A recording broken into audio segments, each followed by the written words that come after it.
So, the last couple of weeks we've looked at the life of Elijah. And, we're looking at when God asks a question. And I felt it was very important to look at that for Elijah, to look at it in the context of where he was, which required us to really go back to the start of what God reveals to us about Elijah. And now, having looked at so much of the life of Elijah, it only feels like common sense to carry on and look at really what is probably the last major event in his life that I think is worth looking at, because it's an account that can easily be misunderstood. So while I'm talking, we can go to 2 Kings chapter 2. And to help set the context of this, I think last week we ended up talking about when that whole experience that God had with Elijah, when God asks Elijah the question, "What are you doing here, Elijah?" And God revealed to him that great truth that God is that still small voice, that gentle whisper. But from that time forward, many years pass. Different kings come on the throne in Israel and later in Judah. There is an account in the reign of Ahab's son, Ahijah, where Elijah calls fire down from heaven and takes out a group of 50 soldiers. And that happens twice. And so the point is, time is moving forward. I think in one of the latter chapters of 1 Kings, it's talking about wars, and then these go on for I think it talks about 3 years. So there is time involved. So by the time we get to 2 Kings, several years have gone by where Elijah is still acting as a prophet, and we saw last week that the first thing he did after being on Mount Horeb was go and get Elisha, who was then eventually to succeed him as a prophet. So everyone's heard about, this thing about Elijah being taken up to heaven in a whirlwind. And let's go in 2 Kings chapter 2. And let's just read that in the latter part of verse 11. And it just says quite clearly, "Then Elijah went up by a whirlwind to heaven." So that's what the Bible says. So it's very easy to think for people to believe, well, Elijah went up to heaven in a whirlwind. But we have to discern between what is truth and what is potentially a figure of speech or figurative speaking. And first of all, we have to understand, how does the Bible talk about heaven? Maybe you can just stay where you are and I'll read this to you. But in Genesis 1:20, it says, "And God said, let the waters bring forth abundantly the moving creature that hath life, and fowl, birds, that may fly upon the earth in the open firmament of heaven." See, today we differentiate between the sky, our atmosphere, and the more you go through our atmosphere, you eventually go into space, which then we collectively call the universe, which is also called heaven. So the heaven biblically is anywhere above earth. We differentiate between the atmosphere and the sky and space, outer space, the universe. In Isaiah 66 verse 1, which is talking about in the context of building a temple for God, Thus saith the Lord, the heaven is my throne, and the earth is my footstool. So we understand that heaven is God's throne because God rules from heaven. God is called the God of heaven. He is the possessor of heaven and earth. He's called the God of heaven because he rules over everything. Everything in the universe was created by God, and he is the God that rules over all. So we have to start to bring that understanding into 2 Kings. And let's go back to verse 1. So just keep that in the back of your mind about what heaven is. We can use it both ways, but let's allow the scriptures to sort of develop. Because what's really fascinating about this is everybody knew what was going to happen to Elijah. This wasn't some instantaneous miracle that just, wow, what happened? It was, people knew about it.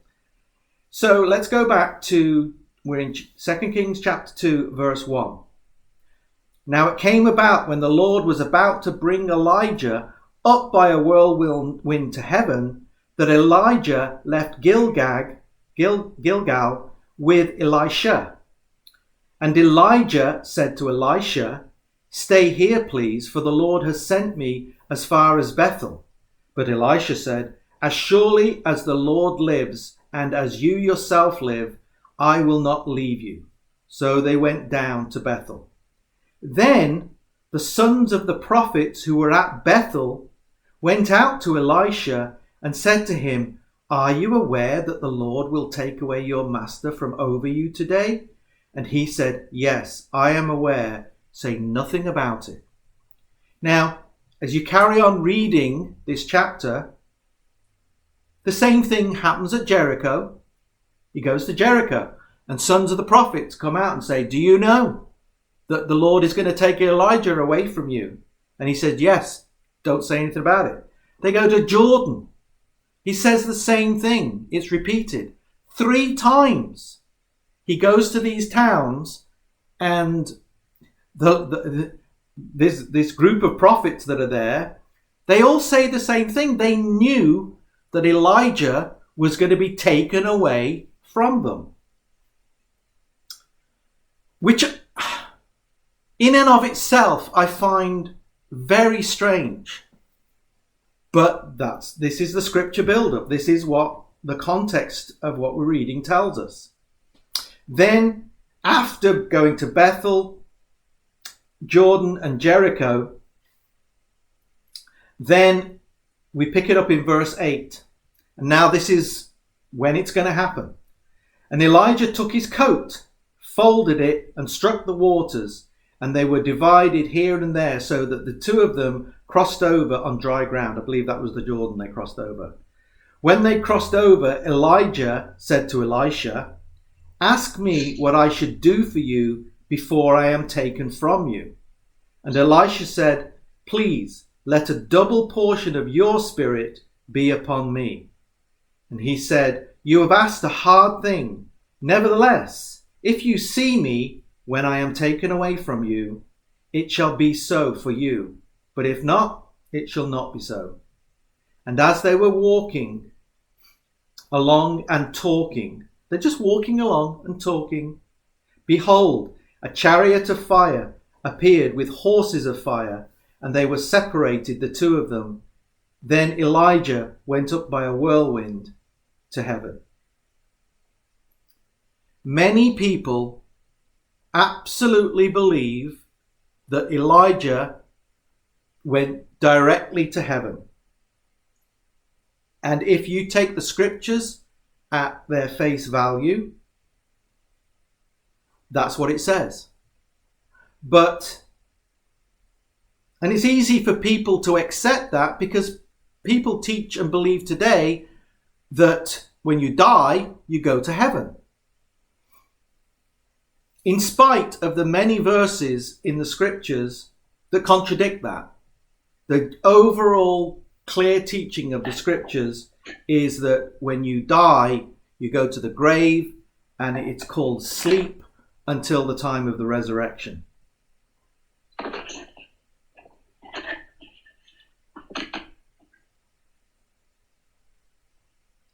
I think one very important point to help demystify this account, especially with Elijah going to heaven, is basically just the common sense factor of all scriptures that relate to the same subject matter.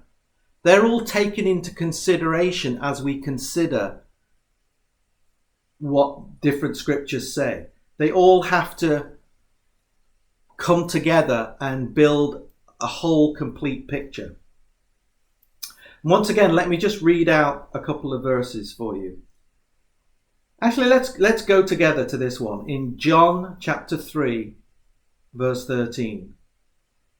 Now, would you say Jesus Christ knew the scriptures? I would say he did. So often, again and again and again, you will hear Jesus Christ say, "It is written, for what does the scriptures? Search the scriptures, for they are that testify of me." He knew the scriptures inside out. So did he know about Elijah? Did he know all of the accounts of what Elijah did? Absolutely. But here in John 3:13, Jesus says, no one has ascended into heaven except he who descended from heaven, the Son of Man, talking about himself. No one has ascended into heaven. So if Elijah was carried by a whirlwind into heaven, then Jesus Christ is not telling the truth. And I'm sorry, that is not a claim I will ever lay at Jesus Christ. This contradicts what we think about Elijah. Because we take it for granted, we apply our modern day understanding. He went to heaven, that means he went up to God, where God sits on his throne, and where the angels are, and where God's throne room is. A couple of verses that really show us about man's destiny when it comes to where does he go. And let me just read a couple of these to you. Ecclesiastes 9:10. Whatsoever thy hand findeth to do, do it with thy might. For there is no work, no device, nor knowledge, nor wisdom in the grave whither thou goest. Psalm 89 says, what man is he that liveth and shall not see death? Shall he deliver his soul from the hand of the grave? James 4 says, whereas ye know not what shall be on the morrow, for what is your life? It is even a vapour that appeareth for a little time and then vanish away. Hebrews 9:27 says, as it is appointed unto men once to die, but after this, the judgment. Now, people like to think that, well, they might say, well, Elijah was an exception. God did something special for him. People think that about themselves. People, quite honestly, it's pure deception, but people are deceived into thinking, oh, God won't do that to me because he knows my heart. He knows who I am. He's not going to hold me to this same standard because, he knows who I am. He loves me. But God treats everybody according to the standard of his word. His word is the line in the sand. And there's people on one side of the line and there's people on the other side of the line. And I guess as Jesus Christ said, that those that are on the fence that are lukewarm, he says he'll spew them out. So we want to be on the hot side.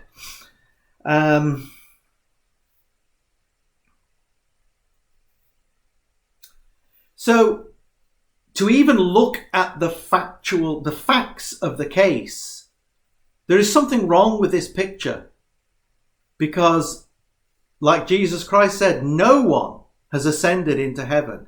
Elijah lived hundreds of years before Jesus. So he knew what he was talking about. So there's got to be something else that's going on. If we carry on in 2 Kings chapter 2, let's go down to verse 16. Now this is, once again, the sons of the prophets. And they say to him, so now this is Elisha, because now Elisha has come back. And he did the same thing. He struck the waters with his mantle, and the waters parted, and he walked across. And they said unto him, verse 16, behold, now there are with your servants 50 strong men. Please let us go and search for your master, in case the Spirit of the Lord hath taken him up and cast him on some mountain or into some valley. But he, Elisha, he said, you shall not send anyone. Yet they urged him until he was ashamed to refuse. And he said, okay, send them. So they sent 50 men, and they searched for 3 days, but did not find him. What do you conclude from that? They thought, and they did not believe Elijah had literally gone to heaven. They went out looking for him. Now Elisha said, you're not going to find him because he's not going to be in this local vicinity. But they didn't believe. And remember, this happened 3 times, and up until it actually happened, 3 different cities, people came out and said, do you know that what God is about to take Elijah away from you? And when it happened, they didn't believe he'd gone to heaven, like God's throne room. They believed God, like they said, what if he's put him down in the mountains or in the valleys? Let's go and search for him. But they didn't find him. Now, let's look at other biblical references where God literally moved people. Let's go to Luke chapter 24.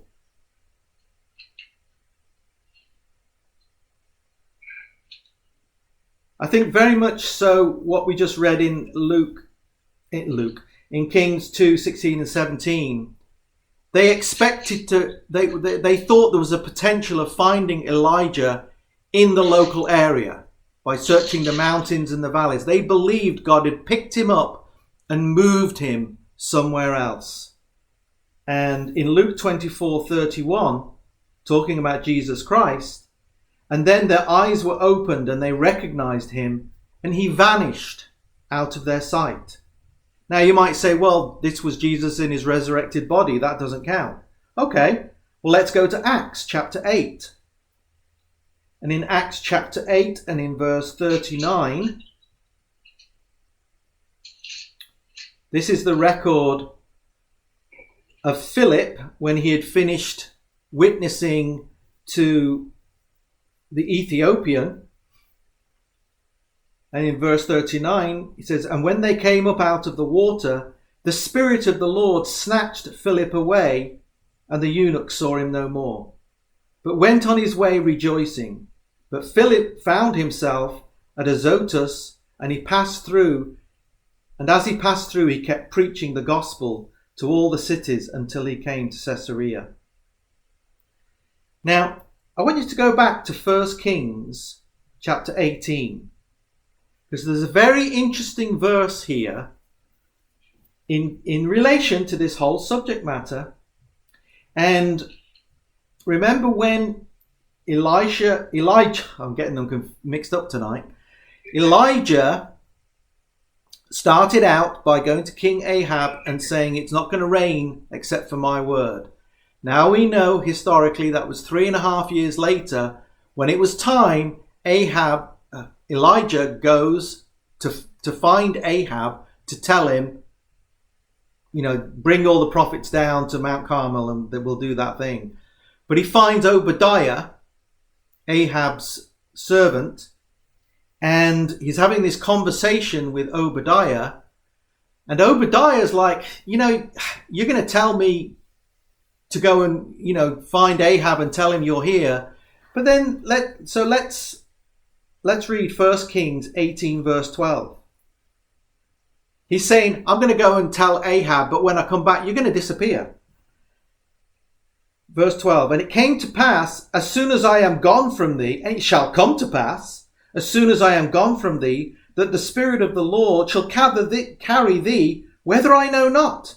And so when I come and tell Ahab, and he cannot find thee, he shall slay me. But I, thy servant, fear the Lord from my youth. That's a very interesting verse. It's kind of fascinating. So one has to ask, is this something Elijah was known for? I mean, obviously we don't know. But this verse relates to the same type of miracle. And Obadiah said, the Spirit of the Lord shall carry thee whither I know not. See, it happened to Elijah when 3 sets of people knew it was coming. Obadiah, before any of this happened, he said, I'm going to go and tell Ahab that you're here to meet him. And then for all I know, the Spirit of the Lord is going to pick you up and carry you away. And I don't know where you are. We've seen those accounts in the Gospels and in the book of Acts where God moved people. He made Jesus vanish. Jesus just vanished out of their sight. The Ethiopian, they came out of the water with Philip, and God just snatched, it literally says he snatched Philip away, and he found himself at another town. Now, I want to share a story with you that I was really quite shocked when I read this. I've been reading for a couple of months recently. I was reading this book, just on and off, and it's called The Great Australian Motorcycle Stories. And it's full of, 1, 2, 3 page stories of anecdotes of people with motorbikes. Some are funny, humorous, some are quite soul searching. It's just a great little collection of stories. And as, somebody interested in motorbikes, it was quite pleasant to read. And I'm just going to read snippets of this to you. So this little story is called Saved. And basically these stories were recounted to this author, and he just recorded them and put them all together in a book. So let me read sections of this to you. It says, I had allowed myself 4 hours to ride from Sydney to Cowra, where I was booked as a dinner speaker for a group of about 40 Christian businessmen. So he was on his way to be a guest speaker to 40 Christian businessmen. So this tells you this guy is a Christian. And he's talking about the ride, and the weather started to deteriorate. And so I'm going to just jump down. Common sense dictated that we should have slowed down and taken it easy in the deteriorating conditions, but anxious not to arrive late for the meeting, I foolishly pushed ahead at the speed limit and then some. We were almost at our destination somewhere between Woodstock and Cowra when I should have become a road fatality statistic. We were in an open stretch of country where the crosswind was gusting in extremely strong bursts, and we were sitting on about 110 kilometers an hour. A very large Pentex-style truck pulling an equally large enclosed trailer came thundering towards me from the opposite direction. I recall thinking to myself, here comes another driver that's not slowing up for the conditions, and we were closing in on each other at well over 200 kilometers an hour. As we passed one another, the truck and the trailer momentarily blocked the crosswind, but after it had moved on, I was instantly hit with a massive, and I mean massive, wind blast. The shockwave knocked my bike and at least 2 meters.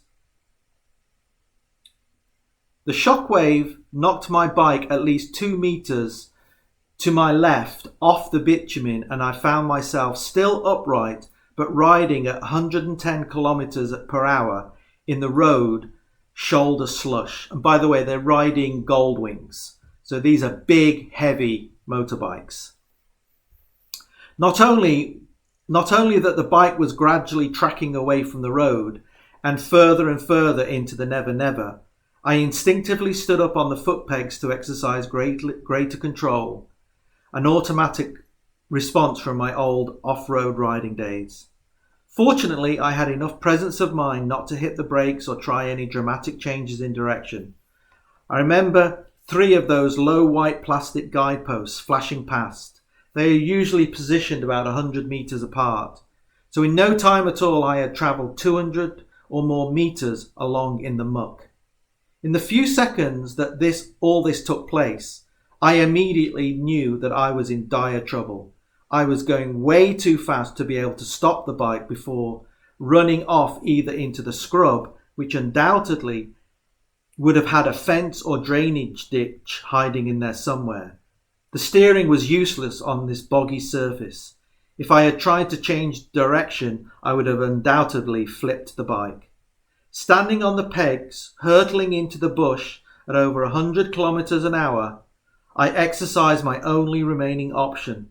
I screamed at the top of my lungs, "Lord, help me! Lord, help me!" Although at that very moment I was heading away from the bitumen, I instantaneously found myself back on the blacktop. I have no memory of steering the bike out of the slush and back onto the road. I am not that talented a rider. And anyway, I believe that would have been an impossibility considering the weight of the bike and the wet, windy conditions. I can offer no rational explanation as to how I escaped my hopeless predicament other than to attribute the miracle to a supernatural response to my call for help. I have never experienced any other type of unexplained event, either before or since. My mate Mark, who was riding about 100 meters behind when all this happened, later gave me his account of what he saw. He says, "When that truck passed you, I saw your bike get pushed off onto the side of the road, into the dirt, and start gradually heading away into the bush. My immediate thoughts were, how far is the nearest hospital? And I wonder how badly he's going to be hurt. I cannot believe that you didn't come off. And I can't believe that you got back on the road. One moment you were in all sorts of trouble, heading for disaster. And suddenly you were back on the road as if nothing had happened. How did you do that? If I hadn't seen it with my own eyes, I simply wouldn't have believed it." I later came across something written in the Old Testament nearly 3,000 years ago. Perhaps it provides a clue. "And it shall come to pass that everyone who calls on the name of the Lord shall be saved." It worked for me. It's quoting from Joel 2:32. I remember reading that, and I guess it kind of sent chills down my spine, because at the same time is when I was studying this and preparing for all this stuff. So the fact that God can pick people up and move them,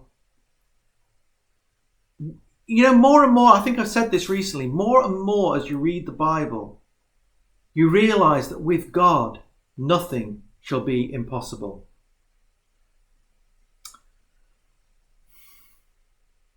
Now, we've been talking about Elijah and going up in a quote whirlwind into heaven. But let's go to 2 Chronicles chapter 21.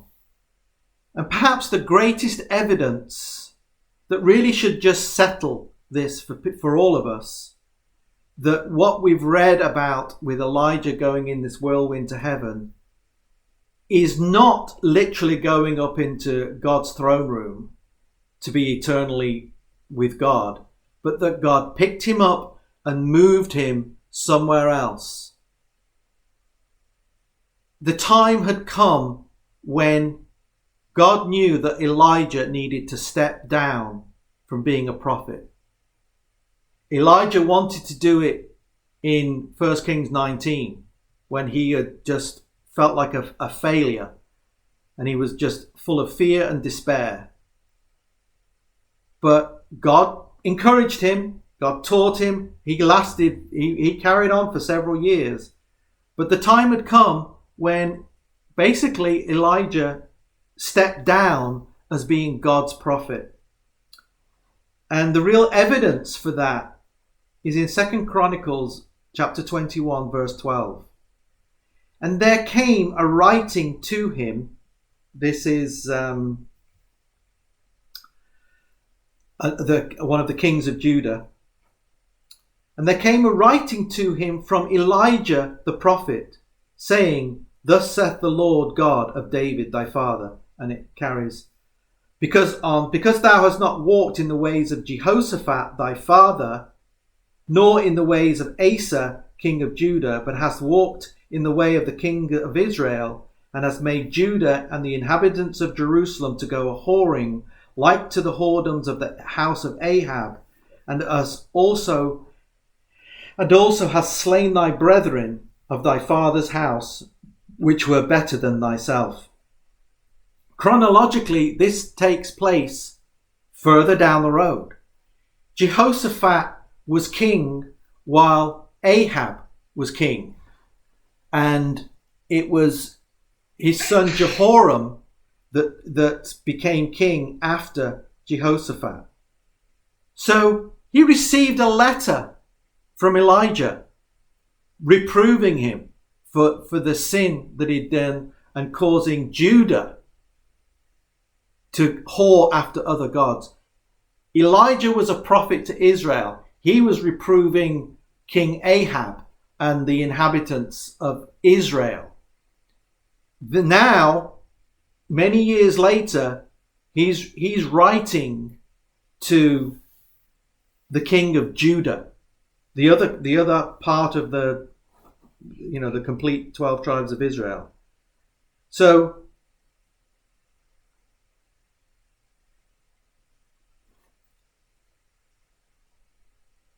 the king of Judah received a letter from Elijah. Elijah wasn't in heaven. He was somewhere. We don't know where he was, but he was somewhere. And this is chronologically long time after 2 Kings 2, when he was in this whirlwind taken to heaven. God picked him up and moved him somewhere else, where he lived out his days until God gave him this one other task to do. This is the only logical explanation when you take all of the points of Scripture into consideration. And I think it's very important to keep in mind that Jesus himself said no one has ascended into heaven. So Elijah did not go to heaven. I think the same is true for Enoch when it says Enoch did not see death. It doesn't mean he didn't die and went straight to heaven. God moved him so he didn't physically see death. So that's what I wanted to cover as like that final chapter in Elijah's life. And the Bible has still got quite a lot more to say about Elijah, and we'll see if that's something we want to look at next time or down the road. So thank you.